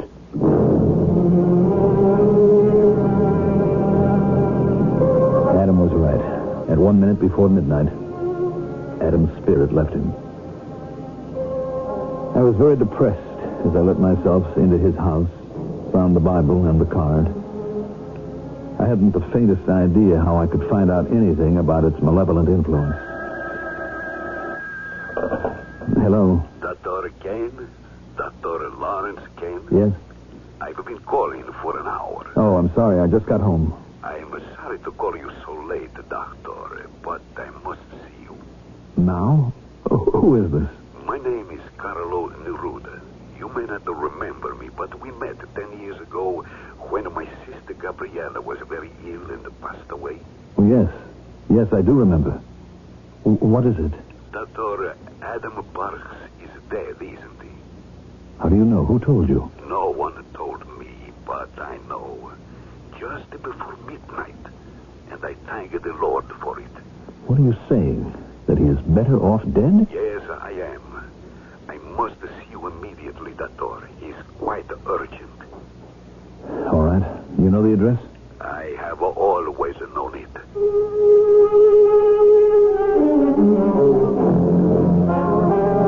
Doctor, you may want to know where I first met Adam Parks and when. To explain, I must tell you first about my sister Gabriella. Gabriella had always been greatly interested in the occult. All her life, she had been seeking the bridge between the unknown satanic creatures of the night and those of us here and now. We were in Rome, and this night I'm speaking of, we had attended a special performance at the Teatro Adriano. I was driving back to where we lived. Are you all right, Gabriella? You're so quiet. Carlo? Go slower. No, slower still. What is it? Why are you putting your hand on your heart? Are you in pain? Something terrible is happening over there. Where are you pointing? Across the Tiber? Yes, we must cross the river at once. Take the first bridge. Are you sure? Do as I say. The Ponte Cavour, all right? No, turn right into the Via della Scrofa. Slow down. Here, we must stop. At the Borghese Palace? Hurry, get out of the car. Carlo, follow me. It was very late at night. There was no one in the streets. I ran after Gabriella, who seemed drawn down the crooked alleys like by some invisible power. There he is, Carlo. Stop that man. Pull him away from that woman. Hurry. In the dark, I could make out the form of a man struggling on the ground with a woman. I pulled him from her, held his arms behind him, twisted up the back of his jacket until he was helpless. Gabriella went to the woman, a poor fruit seller who had been on her way to market when the man had attacked her and tried to strangle her. She got to her feet and ran off. Suddenly, the man went limp in my arms. I carried him back to our car. Look at him. He's no ruffian. A well-dressed man. Look at his fine hands. What is this? What is he? He is a Lucifer man. His soul has been infected. How do you know this? I have learned it. Why would a man like this try to kill that woman? He's coming to now. I can't believe it. His face is a good face of a good man. You haven't seen his real face. Wait till we get home. Sir, what is your name? What? Oh, where am I? Don't worry, sir. You are with friends. Do you know your name? Adam Clay Parks. You are English? No, American. What are you doing in Rome? I don't seem to remember it. Wait a minute. Yes, I'm attending a medical conference. So, you are a doctor. What were you doing tonight near the Borghese Palace? Oh, I don't know that place. We found you there. You were trying to strangle a woman. I was what? Now, please. Not half an hour ago. There is no use pretending you don't remember. But I don't. I don't remember anything. Strangling what woman? Don't be angry with him, brother. It is true. He does not remember. It is his other soul. What magic Gabriella exercised then, I don't know. She stood within inches of this Adam Parks and spoke to him in a language I did not recognize. Then I knew. It was the most ancient of Latin. Her eyes burned into his. Suddenly, over this respectable-looking American doctor came a change I can only describe as aboriginal. He fell to the ground, crawling on all fours, his face distorted as though every single sin of man were written on it. See, Carlo, there is no doubt. This is a Lucifer man. Lucifer? You mean the devil, Satan? It was not always so that Lucifer meant evil. In ancient Latin, Lucifer meant bringer of light, the morning star. But this animal groveling under the floor here, you're not saying he's a saintly man. He is a slave of Satan. See the way he looks at me. It knows I am its master. This creature is centuries old. Get up, demon soul. Stand up on your two rear legs. I shall will you not answer me? Yes. Speak now of a later time in your existence. What are you? A medicine man, doctor. Remember a time of sin? A place of sin? House. There are stairs.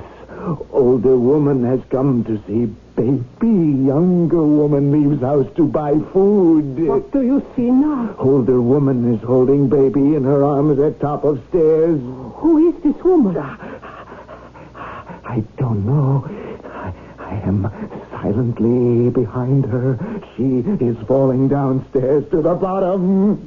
You push her? Yes, I pushed her. The power overcame me. It made me... Are you in the grip of this power now?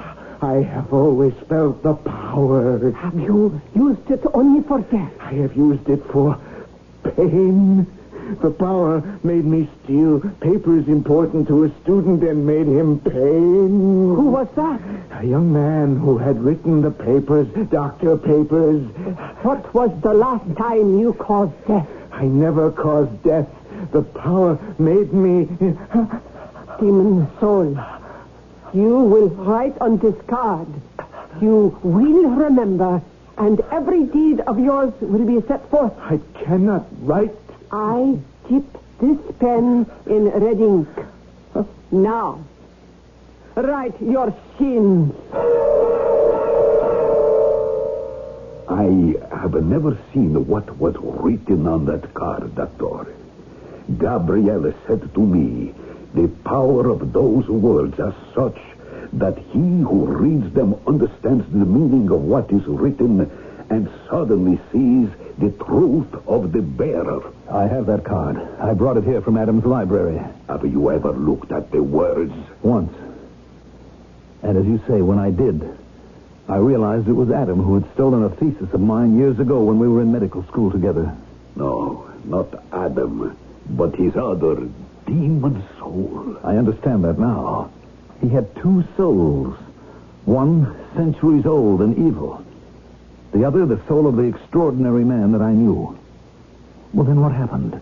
Gabriella took the card and restored Adam Parks to his normal state, and we brought him back to his hotel. He never remembered any of that night. No. The following day, Gabriella turned to me and said, "The catacombs, we must go there." She knew Adam Parks would be there, and he was. It was in the catacombs Gabriella gave him back the card. And until her dying day, Gabriella never saw Adam Parks again. What was her idea in returning it to him? A Lucifer man has two souls. It was Gabriella's hope that Adam Parks might understand what he had written so that his pure soul could deal with its horrible twin. If Adam Parks could win over his Lucifer soul, it would give meaning to all my sister's studies of the occult. But her theory was only that, a theory. Alas, he could not read what he had written. Gabriella learned that too late. A demon's soul cannot see what is plain to everyone else.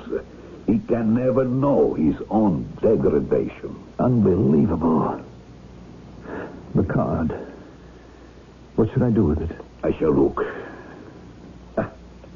Nothing is written on it. Nothing. The words disappeared when Gabriella died. Poor Adam. To carry such a burden through life. Gabriella once said, when that man dies, he may return to this world, and his other soul may be that of a great doctor. Reincarnation? No. Continuation. She may be right. Perhaps that's the secret of all the great people of today. They are two souls. But their other soul is as great as the soul they were born with. All is possible, and all will be understood when the unknown becomes known. As Dr. Larry Kane said, unbelievable. Yet, is it? Haven't we all at one time or another felt an urge or desire difficult to control? Acted in a way unlike ourselves? He wasn't himself, we say. Are some of us possibly also afflicted with another soul? I shall return shortly with a few less dangerous thoughts.